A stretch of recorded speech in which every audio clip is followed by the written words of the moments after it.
बिस्मिल्लाहिर्रहमानिर्रहीम। अस्सलाम वालेकुम स्टूडेंट्स, आई होप सो कि आप सब ठीक होंगे। चैप्टर नंबर 5 के न्यूमेरिकल नंबर 6 से स्टार्ट करेंगे। इससे पहले चैप्टर नंबर 1, चैप्टर नंबर 2, 3, 4, 5 के पहले 5 तक जो न्यूमेरिकल्स हैं वो इसी चैनल की प्लेलिस्ट में मौजूद हैं, तो आप वहां से देख सकती हैं। आज हमने चैप्टर नंबर 5 के न्यूमेरिकल नंबर 6 से स्टार्ट करना है, तो मैं स्टार्ट करती हूँ। स्टेटमेंट पढ़ती हूँ। आज 0.14 kilogram ball is thrown vertically upward with the initial velocity of 35 metre per second.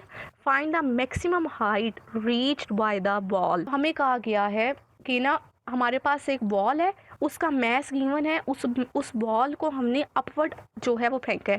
तो लेट्स सपोज हमारे पास ये एक बॉल है, इस बॉल को हमने जो है वो इनिशियली अपवर्ड फेंका है। तो ये लेट्स सपोज ये जिस हाइट पर पहुंचती है ना, हमने इसकी वो हाइट फाइंड करनी है। ठीक है, तो गिवन डाटा की बात कर लेते हैं। गिवन डाटा में हमें मैस गिवन है, इस बॉल का मैस गिवन है जिसको हम एम से डिनोट करेंगे, वो हमारे पास है 0.14 किलोग्राम।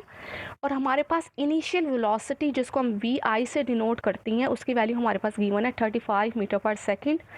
फाइनल वेलोसिटी जो है वो हमें गिवन नहीं है, लेकिन आपको पता होना चाहिए जब हम किसी ऑब्जेक्ट को, किसी बॉल को अपवर्ड फेंकते हैं ना, तो वो जिस मैक्सिमम हाइट पे पहुंचता है ना, तो वो उस पे एक थोड़ी देर के लिए रुकता है, बिल्कुल मिली सेकेंड के लिए। मिली सेकेंड जब वो रुकता है ना वहाँ पे, फिर वो नीचे आता है। तो इसलिए उस बॉल की जो फाइनल वेलोसिटी है ना वो 0 होगी, 0 मीटर पर सेकेंड, ये आपको पता होनी चाहिए। और हमने फाइंड क्या करना है, हमने जो है हाइट फाइंड करनी है, यानी कि जो डिस्टेंस कवर हो रहा है ना वो हाइट की फॉर्म में हो रहा है, तो हमने हाइट को फाइंड करना है। डिस्टेंस इक्वल टू हाइट, और हाइट हमने फाइंड करनी है। तो इसका सोल्यूशन देख लेते हैं। सोल्यूशन करने के लिए आपको by using third equation of motion, हमने third equation of motion use करना है। तो थर्ड इक्वेशन ऑफ मोशन हमारे पास है 2as इज इक्वल है वी एफ का स्केयर माइनस वी आई का स्केयर। तो आप देखिए ज़रा, यहाँ पे जो आपका एक्सलेरेशन होगा ना, वो एक्सलेरेशन होगा ड्यू टू ग्रेविटी। तो आपने ए को चेंज कर देना है ग्रेविटेशन एक्सलेरेशन के साथ, जिसकी वैल्यू को पता है 10 होती है। तो यहाँ पे आपके पास आ जाएगी 2gh इज इक्वल है वी एफ का स्केयर माइनस वी आई का स्केयर। अब हम वैल्यूज पुट करती हैं, तो हमारे पास जो ग्रेविटेशन एक्सलेरेशन इस वाले सिचुएशन में जो एक्ट कर रहा है ना, वो देखिए आपने बॉल को फेंका है अपवर्ड, और जब भी कोई ऑब्जेक्ट ऊपर जा रहा होता है तो जी की वैल्यू क्या होती है, नेगेटिव। तो नेगेटिव की वजह से, कम होने की वजह से जी की वैल्यू जो है वो नेगेटिव होगी, इसलिए आप जी के साथ लिखोगे -10 मीटर पर सेकेंड। जी क्या होगा, माइनस होगा, और आपके पास जी की वैल्यू आ जाएगी -10 मीटर पर सेकेंड स्क्वायर। आपने दो बातें याद रखनी है, आपने पढ़ा है बल्कि इस चैप्टर में, क्या जब भी किसी ऑब्जेक्ट को अपवर्ड फेंकते हो तो अपवर्ड जाते हुए उस जी की वैल्यू होती है नेगेटिव, और जब भी कोई ऑब्जेक्ट ऊपर से नीचे आ रहा हो तो वहाँ पे जी की वैल्यू होती है पॉजिटिव। तो ये इस हमारे वाले केस में, यानी कि न्यूमेरिकल नंबर 6 के केस में बताया गया, हमने बॉल को फेंके अपवर्ड। अब वो ज़मीन की सरफेस से ऊपर जा रहा है, तो जैसे जैसे वो ऊपर जा रहा है तो उसमें जी की वैल्यू क्या होगी, नेगेटिव। तो आपने यहाँ पे जी की जगह पर लगा देना है -10। ठीक है, 2 एज इट इज, जी की जगह आ जाएगा -10। एज हमने फाइंड करना है, वो एज इट इज रहेगा, इक्वल की जगह इक्वल। वी एफ यानी कि फाइनल वेलोसिटी हमारे पास क्या है, 0 है, तो आपने ज़रा 0 पुट कर देना है। माइनस वी आई हमारे पास क्या है, 35 है, तो आपने 35 का स्क्वायर जो है वो ले लेना है। तो आपने 10 को यहाँ पे मल्टीप्लाई करना है 2 के साथ, तो -20h आ जाएगा, इक्वल जगह इक्वल। आपने 35 का स्क्वायर लेना है कैलकुलेटर पे, यानी कि 35 को स्क्वायर लोगे तो आपके पास आ जाएगा, माइनस ये वाई है ना, ये एज इट इज आ जाएगा, तो आपके पास आ जाएगा 1225।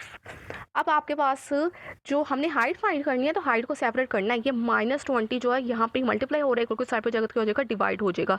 तो हमारे पास जो हाइट है वो इज इक्वल आ जाएगी -1225 डिवाइडेड बाई -20। अब देखिए ज़रा, नीचे वाला माइनस वाला माइनस से कैंसिल हो जाएगा, तो आपके पास आपने कैलकुलेटर पे इसको डिवाइड कर लेना है। 1225 को जब आप 20 से डिवाइड करोगे ना, तो आपके पास कैलकुलेटर पे आंसर आएगा 61.25 मीटर। ये आपके पास रिक्वायर्ड आंसर है कि जो बॉल जिस मैक्सिमम हाइट पे जाएगी ना, यानी कि जो वो हाइट के फॉर्म में जो डिस्टेंस कवर करेगी ना हमारे पास, वो यहाँ पे हमारे पास आ जाएगा 61.25 मीटर। ठीक है, this is your required answer. तो आई होप सो कि आपको इस न्यूमेरिकल की समझ आ गई है। फ्रेंड्स, हमारे पास न्यूमेरिकल नंबर 7 है। A girl is swimming on a swing at a lowest point of her swing. She is 1.2 meter from the ground, and at a highest point she is 2.0 meter from the ground. What is her maximum velocity and where. तो हमें कहा गया है, diagram से समझाती हूँ। हमारे पास एक गर्ल है, चूल्हा जो है ना वो ले रही है, ठीक है। तो चूल्हे से यानी कि जो उसके लोएस्ट पॉइंट से लेकर ग्राउंड तक जो उसकी हाइट है ना, हमें वो गिवन है, जो हम h1 से डिनोट करेंगे। और हमें जो है वो उसके जो वो मैक्सिमम हाइट पे जाती है ना, तो मैक्सिमम हाइट से जो ग्राउंड तक का जो डिस्टेंस है ना, जो हाइट है वो हमें गिवन है, ठीक है। तो हम गिवन डाटा देख लेते हैं। गिवन डाटा में हमें h1 जो है वो गिवन है, जिसको हम 1.2 मीटर से हमने डिनोट किया है। और हमें h2 जो है ना वो हाइट गिवन, इसको हमने 2.0 मीटर से डिनोट किया। और हमें कहा गया है कि जब वो चूल्हा ले रही होगी ना लड़की, तो उसकी मैक्सिमम वेलोसिटी क्या है, हमने उसकी मैक्सिमम वेलोसिटी फाइंड करनी है। तो ये वाला न्यूमेरिकल जो है by law of conservation of energy से जो है वो सोल्व होगा। तो आप लिखो कि हम इसका सोल्यूशन करते हैं by using law of conservation of energy. तो आपने पढ़ा कि हम law of conservation of energy हमें कहती है कि energy can not be destroyed not be created, but it can transfer from one form to another. ये पढ़ा था ना आपने कि लॉ ऑफ कंजर्वेशन में कहते हैं कि एनर्जी ना तो डिस्ट्रॉय हो सकती है, ना ही तो बिल्कुल खत्म हो सकती है, और ना ही नए तरीके से न्यू से क्रिएट हो सकती है, बल्कि ये एक फॉर्म से दूसरी फॉर्म में जो है वो जा सकती है। आपको पता है ना। तो हमने ये पढ़ा। अब क्या पढ़ोगे, आप लिखोगे loss in potential energy is equal gain in kinetic energy. अब देखिए जरा, आपने यहाँ पे याद रखना है कि ना जहाँ पर हमारे पास पोटेंशियल एनर्जी ज्यादा होगी ना, वहाँ पे हमारे पास काइनेटिक एनर्जी कम होगी। ये पढ़ा ना आपने कि जहाँ पर हमारे पास पोटेंशियल एनर्जी ज़्यादा होगी वहाँ पर काइनेटिक एनर्जी मिनिमम होगी, और जहाँ पे पोटेंशियल एनर्जी मिनिमम होगी वहाँ पे काइनेटिक एनर्जी ज़्यादा होगी। ये जो गर्ल है ना, इस तरह झूला झूल रही है, ठीक है। ये डायग्राम से मैंने बना किया हुआ है। काइनेटिक एनर्जी का हमारे पास फार्मूला है 1/2 mv का स्क्वायर, यानी कि काइनेटिक एनर्जी का ना डायरेक्ट रिलेशन होता है हाइट के साथ। अगर हमारे पास हाइट ज़्यादा होगी ना, पोटेंशियल एनर्जी ज़्यादा होगी। अगर हाइट हमारे पास कम होगी ना, तो पोटेंशियल एनर्जी हमारे पास होगी कम। अब देखिए सरा, यहाँ पे हमारी हाइट क्या कम, इसकी निस्बत हाइट कम है ना, ये लोएस्ट हमने बोला इसको, ये इसकी लोएस्ट पॉइंट पे यानी कि इसकी मेन पोजीशन पे इसकी हाइट कम है। तो यहाँ पे काइनेटिक एनर्जी क्या होगी, पहले हम पोटेंशियल एनर्जी की बात करते हैं। पोटेंशियल एनर्जी यहाँ पे क्या होगी, हाइट कम है ना, हाइट हमारे पास कम है, तो हाइट कम होगी तो पोटेंशियल एनर्जी क्या होगी, कम। और अगर पोटेंशियल एनर्जी कम है तो काइनेटिक एनर्जी क्या होगी, इंक्रीज। और अगर काइनेटिक एनर्जी इंक्रीज है तो उसका मतलब है वेलोसिटी, क्योंकि काइनेटिक एनर्जी का डायरेक्ट रिलेशन होता है वेलोसिटी के साथ, तो वेलोसिटी भी क्या होगी, इंक्रीज, ठीक है। आपने ये बात याद रखनी है, जहाँ पे हाइट कम होगी वहाँ पे पोटेंशियल एनर्जी कम होगी, और जहाँ पोटेंशियल एनर्जी कम है वहाँ पे काइनेटिक एनर्जी क्या ज़्यादा, according to the law of conservation energy. और अगर इसकी काइनेटिक एनर्जी ज़्यादा है तो इसकी वेलोसिटी होगी ज़्यादा, ठीक है। ये हमारे पास आ गई, इसको हमने v1 से डिनोट किया वेलोसिटी से। अब ये देखिए सर, ये हाइट क्या ज़्यादा, आपको पता है अगर हाइट ज़्यादा है तो पोटेंशियल एनर्जी क्या होगी, ज़्यादा हाई होगी ना। और पोटेंशियल एनर्जी ज़्यादा है तो इसकी काइनेटिक एनर्जी क्या होगी, कम, ठीक है। काइनेटिक एनर्जी कम, पोटेंशियल एनर्जी ज़्यादा, काइनेटिक एनर्जी ज़्यादा, पोटेंशियल एनर्जी कम, ठीक है। तो यहाँ पे वेलोसिटी क्या होगी, कम होगी। अब देखिए सर, जब ये जो स्विंग है, ये जो स्विंग की मोशन होगी from mean position to extreme position, from mean position to extreme position, जब इसकी जो मोशन होगी ना, तो जब ये अपनी एक्सट्रीम पोजीशन पे जाएगा ना, तो आपको पता है कि वो क्या होगा, थोड़ी देर के लिए रुकता है वहाँ पे, और जब वहाँ रुकेगा तो उसकी वेलोसिटी होगी 0। तो आपने याद रखना है कि स्विंग जब अपनी एक्सट्रीम पोजीशन पे जाएगा तो उसकी वेलोसिटी v2 क्या हो जाएगी, 0, जबकि v1 जो है ये क्या होगी, मैक्सिमम। और यही हमने फाइंड करनी है कि इस लोएस्ट हाइट पर इसकी मैक्सिमम वेलोसिटी क्या होगी। आपको समझ आ गई है ना इसकी सारी जो है वो सिचुएशन की। आप देखिए जरा, हमने यहाँ पे हमने पढ़ा कि हमारे पास लॉ ऑफ कंजर्वेशन एनर्जी में कहता है loss in potential energy is equal gain in kinetic energy. तो लॉस इन आपको पोटेंशियल एनर्जी का फार्मूला आता है, देखिए क्या होगा, आप लिखोगे mgh, ज़्यादा यहाँ पे हाइट ज़्यादा ना, तब लिखोगे h2 माइनस mgh1। ये आपके पास होगी loss in potential energy is equal है गेन इन काइनेटिक एनर्जी। तो गेन इन काइनेटिक एनर्जी क्या हो गया आपके पास काइनेटिक एनर्जी का फॉर्मूला आपको पता है ना, 1/2 mv1 का स्क्वायर। देखिए यहाँ पे ज़्यादा है ना, इसलिए पहले मैंने इसको रखा जो ज़्यादा होगा, फाइनल माइनस इनिशियल, यानी कि जहाँ पे high minus low, minus 1/2 mv2 का स्क्वायर, ठीक है। ये हमारे पास जो है, ये हमारे पास law of conservation of energy, समझ आ गई। अब देखिए सर, आपने याद रखना है, यहाँ पे मैंने रखा है h2 minus h1। h2 height ज़्यादा हाइट में से कम हाइट को माइनस किया है, जबकि यहाँ पे मैंने v1 माइनस v2 रखा है, ठीक है। v1 माइनस v2 रखा है, क्यों, देखिए v1 हमारे पास क्या, यहाँ पे जो है काइनेटिक एनर्जी ज़्यादा है, काइनेटिक एनर्जी ज़्यादा तो वेलोसिटी ज़्यादा है, हाई में से लो को माइनस करना है, सही है। हमने जस्ट वैल्यूज पुट करनी है। देखिए ज़रा, इधर भी m है, इधर भी m है, मैं इसको कॉमन ले लेती है ना, तो g इधर भी है, g इधर भी है, तो ऐसे करिए आप एम जी को कॉमन ले लें, ठीक है।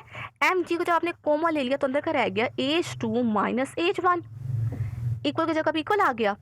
अब 1/2 एज इट इज, अब इधर भी m है, इधर भी m है, तो 1/2 इधर भी है, 1/2 इधर भी है, तो आपने इतने वाले को ना कॉमन ले लें, यानी कि आप यहाँ से ना 1/2 m को इधर से भी और 1/2 m को इधर से भी कॉमन ले लें, तो अंदर का रह जाएगा आपके पास, आज अंदर रह जाएगा v1 का स्क्वायर माइनस v2 का स्क्वायर, ये हमारे पास अंदर रह गया। अब ये देखिए इधर भी m है, इधर भी m है, कैंसिल हो जाएगा। आपको पता है जब सारी क्वांटिटीज मल्टीप्लाई हो रही हो ना और इक्वल के साइड पे दोनों सेम हो तो वो कैंसिल हो जाती है, इधर भी m वाला इधर m कैंसिल हो गया। अब हमारे पास क्या रिमेनिंग वैल्यूज आ गई हैं, रिमेनिंग वैल्यू, ये 2 यहाँ पे डिवाइड हो रहा है ना, इसको इक्वल साइड पे ले आए तो क्या हो जाएगा मल्टीप्लाई, तो क्या हो जाएगा 2g h2 minus h1 is equal है v1 का स्क्वायर माइनस v2 का स्क्वायर के पास आ गया। अब हम वैल्यूज पुट करते हैं, 2 एज इट इज, g का आपको ग्रेविटेशनल एक्सेलरेशन की वैल्यू क्या होती है आपको पता है, ग्रेविटेशनल एक्सेलरेशन हमारे पास होता है 10 मीटर पर सेकंड स्क्वायर, तो आपने ना इसकी वैल्यूज को यहाँ पुट कर देना, जी की वैल्यू को, क्या हो जाएगा 10। h2 हमारे पास क्या है, देखिए जरा गिवन डाटा में 2.0 है तो इसकी जगह पुट कर दें 2.0 माइनस h1 आपके पास क्या है 1.2, तो 1.2 पुट कर दें, ठीक है, ब्रैकेट क्लोज, इक्वल जगह v1 को हमने क्या बोला है मैक्सिमम वेलोसिटी, ये हमने फाइंड करनी है, इसका स्क्वायर एज इट इज, और v2 को हमने बोला क्या था v2 0 है, तो आप इस जगह 0 पुट कर दिया, ठीक है। अब आपने ना 2 को 10 से मल्टीप्लाई करना तो आ जाएगा 20, और आपने अब कैलकुलेटर में ना 2.0 को माइनस करना है 1.2 के साथ, तो आपके पास आंसर आ जाएगा 0.8, इक्वल की जगह इक्वल आ गया v मैक्सिमम का स्क्वायर और ये 0 खत्म हो जाएगा। अब आपने 20 को ना मल्टीप्लाई करना है 0.8 के साथ, तो आपके पास कैलकुलेटर पे आंसर आ जाएगा 16, इक्वल आ गया m v मैक्सिमम का स्क्वायर, ये हमारे पास वैल्यू आ गई है। अब हमने ना इसको करना है यहाँ पे, तो हमारे पास ना दोनों साइड पे हमें मैक्सिमम वेलोसिटी चाहिए ना, इस स्क्वायर को ख़त्म करना है, तो क्या करोगे आप करोगे taking square on both side, take under root लेंगे, ठीक है, taking under root on both sides, दोनों साइड पे अंडर रूट ले लें, तो क्या आ जाएगा v मैक्सिमम का इधर भी अंडर रूट ले लें और इधर भी अंडर रूट ले लें, तो इससे कैंसिल हो जाएगा ना, स्क्वायर अंडर रूट से कैंसिल हो जाएगा, तो आपके पास मी मैक्सिमम इसी को आ जाएगा। आपको पता है 16 किसका स्क्वायर होता है 4 का स्क्वायर होता है, तो स्क्वायर अंडर रूट से कैंसिल हो जाएगा, तो आपके पास मी मैक्सिमम यानी कि मैक्सिमम वेलोसिटी आपके पास क्या आ जाएगी 4 मीटर पर सेकंड, ये हमारे पास आंसर आ गया। और लास्ट में से लिखा हुआ था कहाँ पे होगी, ये मी मैक्सिमम कहाँ पे है हमारे पास एट लोएस्ट पोजीशन पर है ना, जिसको हमने मीन पोजीशन बोला था, तो आप लिख दोगे कि हमारे पास ये जो मैक्सिमम वेलोसिटी आई है ना ये किस पॉइंट पर आई है एट लोएस्ट पोजीशन पर हमारे पास मैक्सिमम जो है ना वेलोसिटी आई है, ठीक है, क्योंकि उसने ना हमारे से 2 चीज़ें पूछी हुई थी, उसने एक पूछा था what is her maximum velocity, एक उसने हमारे से पूछा what is her maximum velocity, उसकी मैक्सिमम वेलोसिटी क्या एंड वेयर और कहाँ पे है, तो आपने बता देना है कि एट लोएस्ट पोजीशन पर उसकी मैक्सिमम वेलोसिटी है। स्टूडेंट्स हमारे पास है न्यूमेरिकल नंबर 8, न्यूमेरिकल नंबर 8 की मैं आपके साथ स्टेटमेंट पढ़ती हूँ। Person pushes a lawn mower with the force of 15 Newton makes an angle of 45 degree with the horizontal. If the mower is moved through a distance of 20 meter, how much work is done? हमें ना इसके diagram में given है, ये जो lawn mower है ना ये घास काटने वाली मशीन का नाम है, तो आप देखें एक पर्सन है, तो ये जो पर्सन है ना ये घास उतारने वाली मशीन से ना घास उतार रहा है, तो जब ये इस पर जो फोर्स लगा रहा है ना, ये जब इस पे यानी कि घास उतारने के लिए जब ये ऊपर से इस मशीन पे फोर्स लगाएगा ना तो हमें वो फोर्स गिवन है 50 न्यूटन।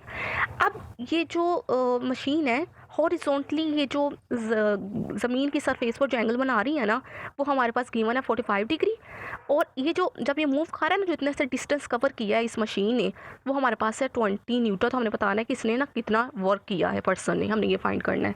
तो गिवन डाटा की बात कर लेती हैं। गिवन डाटा में हमारे पास फोर्स गिवन है, फोर्स जिसको हम एफ से डिनोट करते हैं वो हमारे पास है 50 न्यूटन, एंगल जिसको हम थीटा से डिनोट करते हैं वो हमारे पास है 45 डिग्री हमें गिवन है, डिस्टेंस जिसको हम एस से डिनोट करते हैं उसकी वैल्यू हमारे पास है 20 मीटर, हमने वर्क डन जिसको हम डब्ल्यू से रिप्रेजेंट करती हैं वो हमने फाइंड करना है। तो हम लिखते हैं सोल्यूशन करने के लिए आपको पता है we know that the work is equal है एफ एस कोस थीटा, तो एफ एस कोस थीटा हमारे पास ये वर्क का फॉर्मूला है, ये आपने याद कर लिया होगा, W is equal F S cos theta. अब हमने जस्ट वैल्यूज पुट करनी है, तो फोर्स की जगह हम पुट करेंगे 50, आपने 50 पुट कर देना है। एस डिस्टेंस हमें क्या गिवन है 20, आपने 20 पुट कर देना है कॉस एज इट इज़, और थीटा की जगह आपने 45 डिग्री जो हम पुट कर देना है। अब आपने कैलकुलेटर पे ना cos 45 जो है वो लेना है, तो आपके पास 45 डिग्री लोगे तो आपके पास आंसर आ जाएगा 0.707। तो आपने यहाँ पे लिख देना है, ठीक है, cos 45 की जगह आपने लिख देना है 0.707। अब आपने 50 को मल्टीप्लाई करना है 20 के साथ, तो आपके पास 1000 आ जाएगा।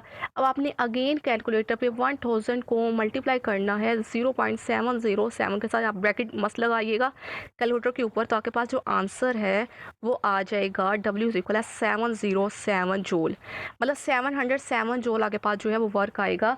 यानी कि जो पर्सन, अगर डायग्राम से बताऊँ, ये जो पर्सन है ये जो वर्क करेगा ना इस मशीन पे, जो फोर्स और जो एंगल और जो डिस्टेंस की फॉर्म में जो वर्क होगा ना, वो हमारे पास आ जाएगा 707 Newton. This is required answer. फिर हमारे पास है numerical number 9, calculate the work done in. Number 1 A part में कह रहा है pushing a 5 kilogram box up a frictionless inclined plane 10 meter long that makes an angle of 30 degree with the horizontal। और second part में इसका कहा जा रहा है lifting the box vertically up from the ground to the top of the inclined plane। ये diagram भी हमें गिवन है, कह रहा है कि ना हमने ना 2 वर्क फाइंड करने हैं। पहला वर्क, पहले पार्ट में कह रहा है कि ना हमारे पास ना ये 5 किलोग्राम का एक बॉक्स है, ठीक है, इसको हमने रखा हुआ है एक इंक्लाइंड सरफेस पर, देखो तिरछी सी है, टेढ़ी सी एक है, ठीक है, उस पर रखा हुआ है, इंक्लाइंड प्लेन पर रखा हुआ है। और जी इसकी जो इंक्लाइंड प्लेन की जो है ना हमारे पास डिस्टेंस, वो हमें गिवन है कि यहाँ से लेकर यहाँ तक जब ये बॉक्स जो रखा हुआ है ना, इसकी डिस्टेंस जो है ना वो हमारे पास है 10 मीटर, यानी कि ये बॉक्स जो है ना 10 मीटर का डिस्टेंस कर रहा है कवर। और कह रहा है कि और ये जमीन के सरफेस पर ये जो इंक्लाइंड सरफेस जो एंगल बनाना है वो 30 डिग्री है। और हमें यहाँ से भी ना, यहाँ से, और कह रहा है कि दूसरे पार्ट में हमें कह रहा है कि हमने ना ये, यानी कि जब हम इस बॉक्स पर फोर्स अप्लाई करेंगे ना, तो इस फोर्स से जो ये 10 मीटर का डिस्टेंस कवर करेगा ना, तो आपने वो वर्क फाइंड करना है। यानी कि फोर्स लगने पर जो इस बॉक्स ने या इस ब्लॉक ने जो डिस्टेंस कवर किया ना, उस डिस्टेंस के कवर करने पर उस हम जो वर्क हुआ है ना वो वर्क फाइंड करें। और बी पार्ट ने हमें कह रहा है कि जब हम इस बॉक्स को ज़मीन के सरफेस, यहाँ से लेट्स सपोज उठा के ना, ज़मीन के सरफेस से, ग्राउंड से उठाकर अगर इसको यहाँ पर इस हाइट पर लेकर जाएं, तो बताइए कितना वर्क हमने किया। ये हमें 2 बातें हमारे से पूछी हुई हैं। अब हम बात करती हैं गिवन डाटा की। आई होप सो कि आप स्टेटमेंट की समझ आ गई है। गिवन डाटा हमारे पास क्या गिवन है, इस ब्लॉक का मैस गिवन है 5 किलोग्राम, और जो इस बॉक्स ने जो डिस्टेंस कवर किया इंक्लाइंड सरफेस पर, हमें वो डिस्टेंस एस, जिसको हम ऐसे डिनोट करेंगे, वो हमें 10 मीटर गिवन है। और ये जो एंगल बना रहा है 30 डिग्री सरफेस, यानी कि ज़मीन की सरफेस पर ग्राउंड के साथ, वो हमें 30 डिग्री गिवन है। हमने फाइंड करना है, हमने 2 वर्क फाइंड करना है, W1 और W2 से इसको डिनोट किया है। अब हम करते हैं सोल्यूशन। तो सोल्यूशन करने के लिए ना सबसे पहले हमने क्या फाइंड करना है, हमने दोबारा से बता देती ना, फर्स्ट वाला हमने क्या करना था कि जब हम इस ब्लॉक पर फोर्स लगाते हैं ना, तो इस फोर्स लगाने पर 10 मीटर का डिस्टेंस कवर कर लेती है। तो बताओ कि इस बॉक्स पर कितना वर्क हुआ है, जिसको हमने W1 से डिनोट किया है। अब हम करते हैं नंबर 1 के लिए, क्या था, जो 1 के लिए लिख देती हूँ, ठीक है, या आप केस 1 भी कह सकती हो, या खाली 1 लिख दें। मैं लिखती हूँ we know that maximum work is, कब मैक्सिमम वर्क हमारे पास होता है, क्या फार्मूला होता है, W इज इक्वल है FS, ये फार्मूला है ना। मैक्सिमम वर्क में हमारे पास कोस जो होता है ना वो 0 डिग्री होती है, कोस 0 डिग्री की जगह 1 आ जाता है। पता है ना आपको इस बात का कि मैक्सिमम वर्क हमारे पास एंगल हमेशा 0 होता है। और ये तो हम ना इसकी जगह लिख देते हैं FS, ये वर्क का फार्मूला पड़ा ना, W1 से डिनोट किया तो W1 लिख दें। अब FS, अब मुझे बताएं आप, क्या आपके पास इस सारे गिवन डाटा में या इस न्यूमेरिकल की डायग्राम के अंदर क्या आपको कहीं पे फोर्स गिवन है? फोर्स उसने बताई नहीं है। जब तक उसने फोर्स हमें बताई नहीं है, हम वर्क कैसे फाइंड करेंगे? हम वर्क कैसे फाइंड करेंगे कि हम ना ये यहाँ से ना इस फोर्स का ना इफेक्टिव कंपोनेंट निकालेंगे। तो इस फोर्स का इफेक्टिव कंपोनेंट निकालने के लिए आपको क्या करना पड़ेगा, आपको पता है, ठीक है, कैसे निकालते हैं, आपको पता है कि इस बॉक्स का जो वेट है वो डाउनवर्ड एक्ट कर रहा है, जिसको हमने W से कहा है ना, इसका वेट। आपने इस वेट को ना इस कंपोनेंट में रिजोल्व करना है। तो आपको पता है ना W यानी कि वेट का क्या formula, W is equal mg होता है ना। तो इस वेट को ना इसका कंपोनेंट में रिजोल्व करें, तो एक होगा वर्टिकल कंपोनेंट और एक होता है हॉरिजॉन्टल कंपोनेंट, ऐसे होता है ना। तो इसका हॉरिजॉन्टल कंपोनेंट होता है ना एक्स एक्सिस वाला, वो होता है mg cos थीटा, नजर आ रहा है mg cos थीटा। और जिसका हॉरिजॉन्टल यानी कि जो y एक्सिस वाला होता है ना वो होता है mg sin थीटा। अब आपने देखना है कि ना इन दोनों जो हमने वेट को कंपोनेंट में सोल्व कर दिया है, अब कौन सा कंपोनेंट जो होगा वो फोर्स का इफेक्टिव कंपोनेंट होगा, वो होगा डिस्प्लेसमेंट की डायरेक्शन वाला। डिस्टेंस की डायरेक्शन क्या है, ये देखिए ज़रा, डिस्टेंस जो है ना हमारे पास यहाँ से हो रहा है और इसकी डायरेक्शन जा रही है अपवर्ड। ये डायग्राम में हमें गिवन था। ये आप देखिए ज़रा, डिस्प्लेसमेंट की डायरेक्शन में कौन सा कंपोनेंट है वेट का, ये देखिए ज़रा, ये वाला है, ये वाला, ये ना देखो दोनों की डायरेक्शन सेम है। ये जो हमारे पास जो एम जी साइन थीटा की डायरेक्शन भी यही है और हमारे पास जो डिस्टेंस है 10 मीटर है, उन दोनों की डायरेक्शन सेम है। तो हम ये वाला कंपोनेंट लेंगे M G cos sine theta वाला। तो मैं एफ की जगह पहले क्या लिखेंगे, हम एफ की जगह लिखेंगे एम जी साइन थीटा और एस एज इट इज। समझ आई? ये हमने फोर्स का इफेक्टिव कंपोनेंट निकाल लिया जिसको एम जी साइन थीटा हमने कहा है। अब जस्ट हमने वाली सूट करनी है, मैथ हमारे पास क्या गिवन है 5, तो आप इस जगह 5 लिख दो। जी आपको पता है क्या होता है, 10 होता है ना हमारे पास ग्रेविटेशन एक्सेलरेशन, साइड पे लिख देना, ग्रेविटेशन एक्सेलरेशन इसको होता है 10 मीटर पर सेकंड। 10 साइन थीटा की वैल्यू को पता है क्या, थीटा 30 डिग्री, तो 30 डिग्री पुट कर दो। और ऐसे डिस्टेंस आपके पास क्या गिवन है, डिस्टेंस हमारे पास है 10, तो 10 पुट कर दिया। ठीक है, अब आपने जस्ट मल्टीप्लाई करना है, 10 को 5 से मल्टीप्लाई करो तो 50 आ जाएगा ना, और साइन 30 कैलकुलेटर पे ना आपने साइन 30 लेना है, तो आपके पास आंसर आ जाएगा 0.5। सही है, तो इसकी जगह पुट कर देना है आपने 0.5 और इंटू 10। सही है, अब इन तीनों को आपने मल्टीप्लाई करना है, आपने कैलकुलेटर पे ना 50 को मल्टीप्लाई करना है 0.5 के साथ और 0.5 को आपने मल्टीप्लाई करना है 10 के साथ। तो आपके पास आंसर आ जाएगा, W1 हम फाइंड कर रहे हैं ना, तो W1 हमारे पास इक्वल आ जाएगा, क्या आएगा, 250 जूल आ जाएगा। ठीक है, ये हमारे पास सारा जो है ना ये वाला, ये W1 हमने फाइंड किया, W1। ठीक है, तो हमारे पास ये आ गया है 250 जूल, हमारे पास ये आ गया है। अब आपने ना, अब हमने आगे ये हमारे पास आ गया, नहीं कि अगर हम 250 जो है वो जो वर्क जोल जो होगा ना वो वर्क होगा। हमारे पास बी पार्ट में क्या कहा जा रहा है, बी पार्ट में हमें कहा गया है कि अगर हमने लेट्स सपोज हमारा ये बॉक्स पड़ा हुआ है यहाँ पे, ठीक है, इस बॉक्स को हमने ग्राउंड से उठा के ना इस वाली हाइट पर लेके जाना है, तो बताओ कितना वर्क होगा, ये हमारे पास है।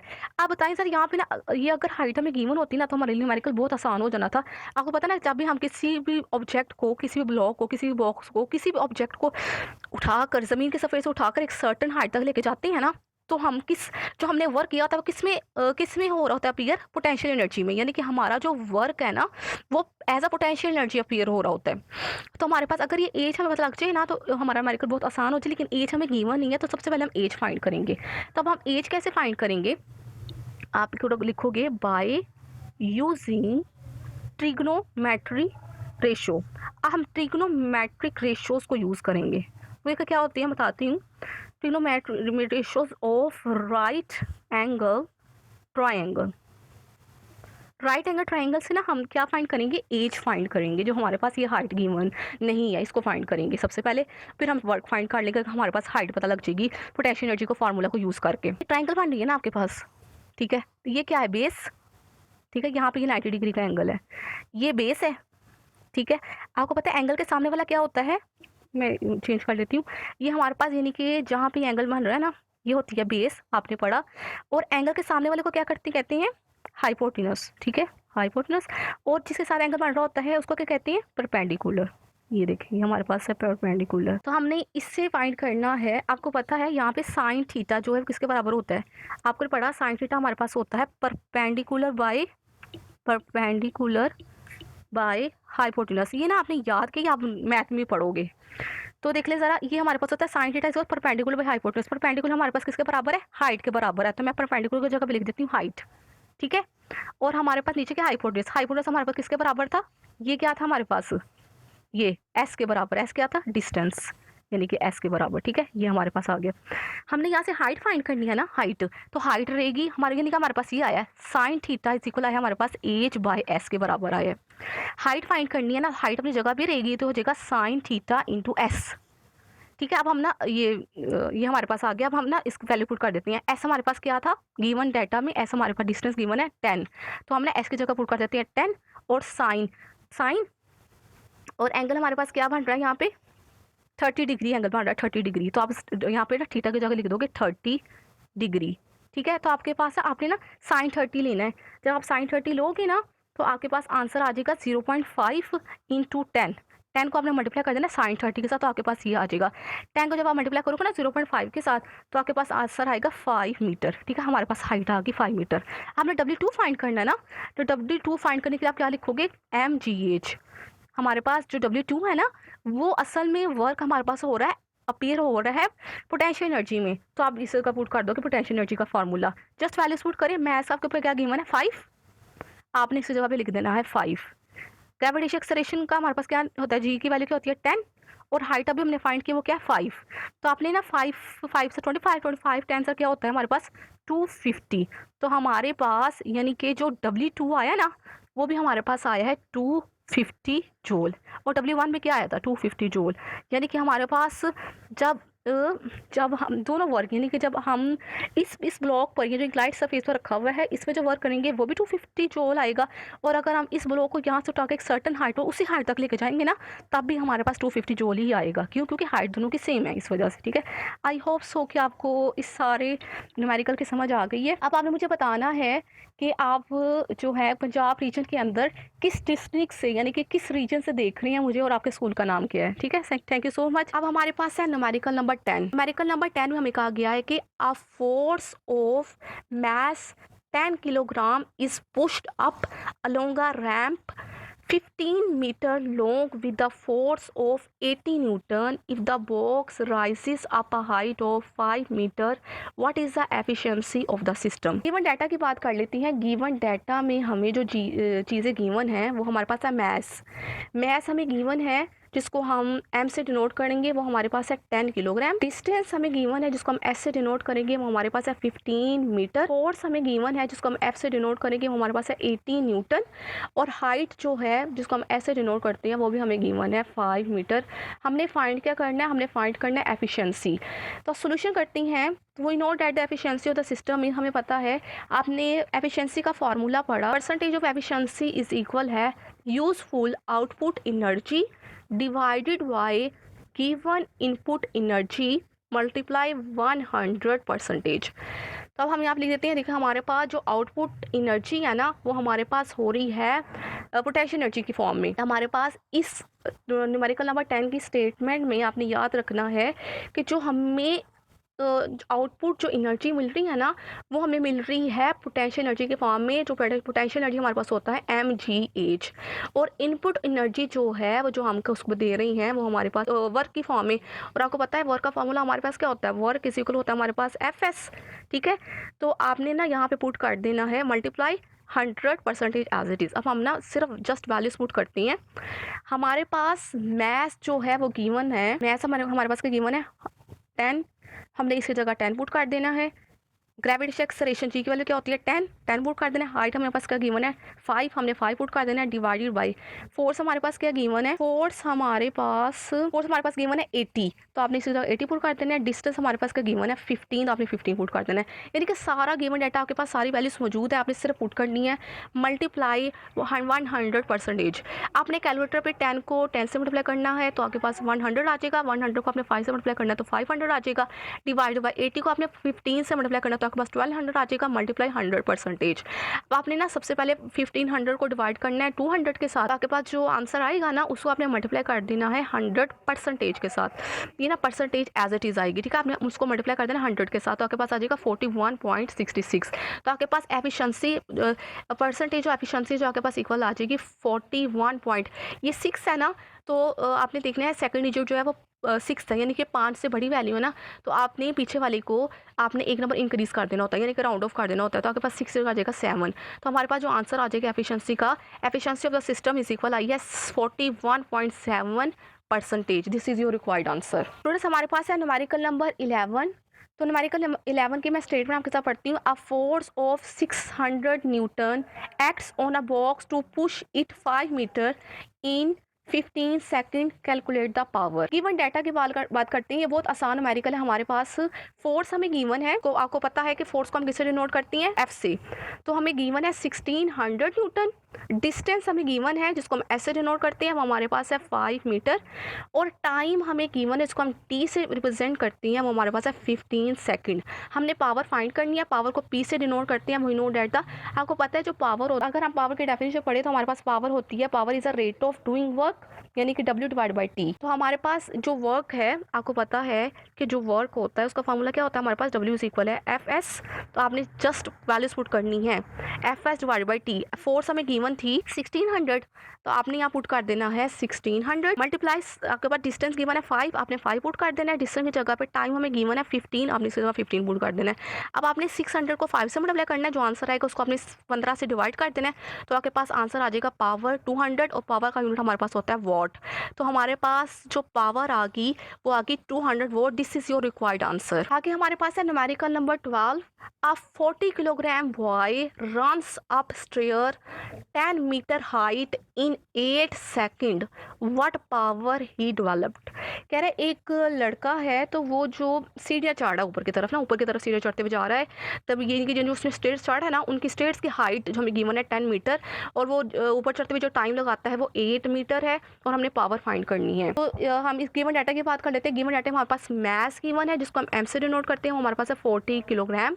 हाइट हमें जिसको हम ऐसे डिनोट करते हैं, वो हमारे पास गिवन है 10 मीटर, और टाइम जिसको हम टी से रिप्रेजेंट करते हैं वो हमारे पास है 8 सेकंड। पावर जो हमने फाइंड करनी है, आपको पता है पावर हमारे पास इक्वल होती है रेट ऑफ डूइंग वर्क, यानी कि W डिवाइडेड बाई टी।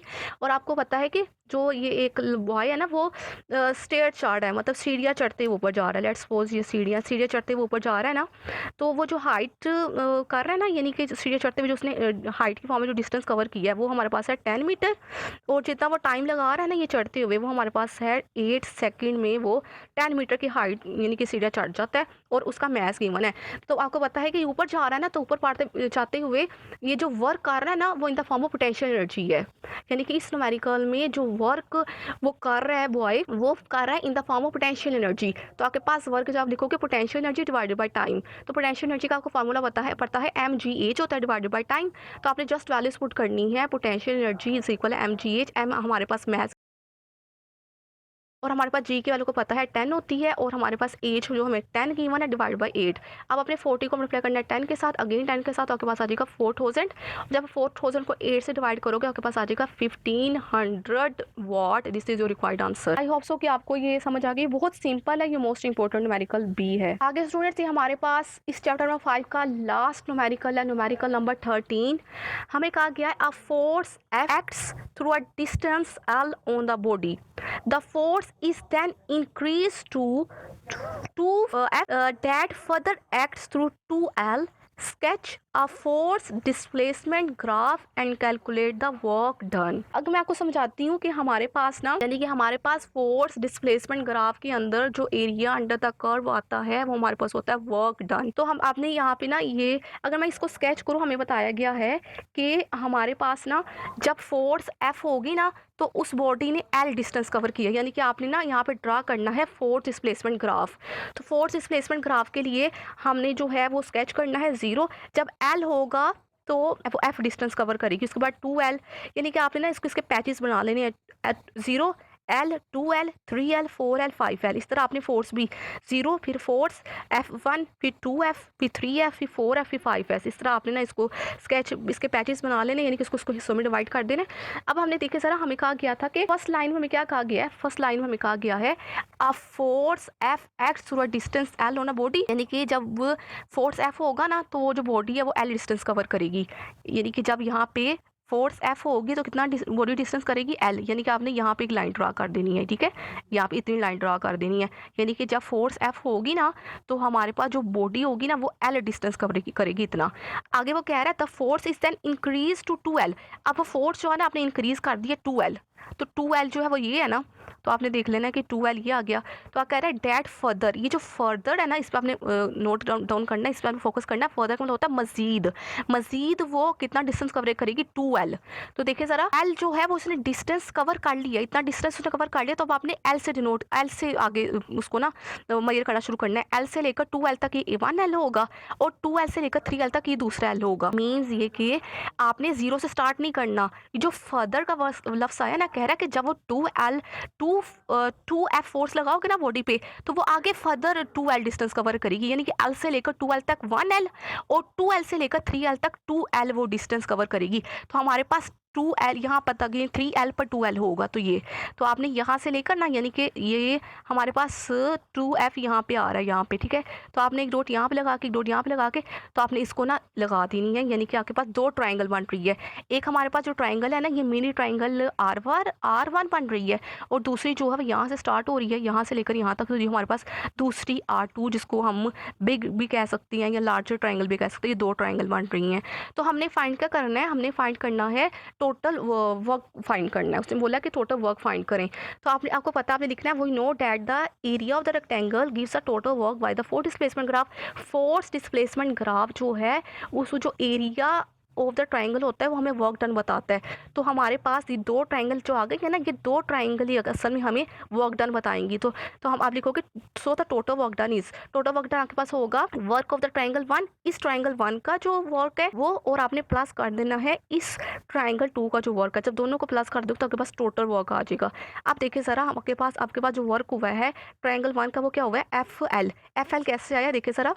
हमारे पास आपको पता है ना कि रेक्टेंगुलर का एरिया आपके पास होता है लेंथ इंटू हाइट, तो 0 से लेकर L तक, 0 प्लस L क्या होगा L, और आपके पास 0 प्लस क्या है F, तो आपके पास क्या होगा F, यानी कि ये आपके पास है length into height, length into height is called the area of the triangle. तो आपके पास ये आ जाएगा, जब आप लेंथ को हाइट के साथ मल्टीप्लाई करोगे तो आपके पास आ जाएगा एरिया, और वही एरिया हमारे पास असल में है वर्क, ठीक है। प्लस अब देखो सर R2 का एरिया, R2 का आपके पास क्या है हाइट। अगर हम लेंथ की बात करें ना, 3L में से आपने L को माइनस करोगे तो क्या आएगा, 3L में से 1L माइनस करना है आपने, ठीक है। 3L में से जब आप 1, यानी कि यहाँ से लेकर यहाँ तक 3L में से 1 को जब माइनस करोगे तो आपके पास आ जाएगा, यानी कि 3L में से जब आप 1L को माइनस करोगे तो आपके पास आ जाएगा 2L हाइट, तो आपके पास आ जाएगी 2L। और देखिए ज़रा फोर्स आपके पास यहाँ से लेकर यहाँ तक 0 के अंदर जब आप माइनस करोगे 2F को, तो आपके पास आ जाएगा 2F आएगा, ठीक है, 2F। यानी कि आपने हाइट को मल्टीप्लाई कर देना है लेंथ के साथ, तो आपके पास जो लेंथ है ना वो आपके पास है 3L में से जब आप L को माइनस करोगे तो आपके पास आ जाएगा 2L, हाइट आपके पास 2L आ गई, और लेंथ आपके पास जो हाइट है, यानी कि जो विड्थ की फॉर्म में जो हो रहा है वो क्या हो रहा है आपके पास फोर्स, यानी कि 0 से लेकर फोर्स है F 2F तक, 2F माइनस 0 क्या होगा 2F, ठीक है, ये आपके पास आ जाएगा। अब आपने F को मल्टीप्लाई करना है L के साथ तो FL आ जाएगा, प्लस 2F को मल्टीप्लाई करना है 2L के साथ तो 2 2 4 साथ FL आ जाएगा। दोनों को प्लस कर देना है, 4FL प्लस 1FL, तो आपके पास आ जाएगा 5FL। तो आपके पास टोटल वर्क जो हो जाएगा ना वो आपके पास आ जाएगा 5 यूनिट्स, यानी कि 5 यूनिट जो होगा वो इसका टोटल वर्क होगा। फोर्स डिस्प्लेसमेंट ग्राफ के अंदर जो एरिया अंदर तक कर्व है वो हमारे पास आया 5 यूनिट्स। तो आई होप सो कि आपको इस न्यूमेरिकल की समझ आ गई है। तो जज़ाकल्लाह, थैंक यू सो मच। मिलते हैं नेक्स्ट वीडियो में, दुआ में याद रखिएगा। अल्लाह हाफिज़।